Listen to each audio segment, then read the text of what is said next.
ये देखिए मेरी ईद की शॉपिंग। और ये सूट देखिए, बैक साइड भी देखिए इसके। ये मैंने ईद में पहने दूसरी, और जब मेरी हैप्पी बर्थडे होगी काफी कितना प्यारा है। कैमरामैन मेरे लिए सूट लेके आया। ये मैं पहनूंगी सुबह ईद में गाइस। ये देखिए, और इसके लिए बैग भी है। बोलो ये सुबह ईद में पहनना है।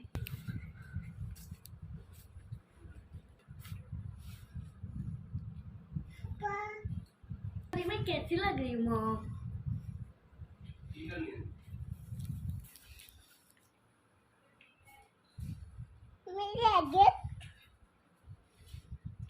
मैंने अभी लगा लिया है, आपको दिख रही है। देखो माँ, मैं चॉकलेट देना।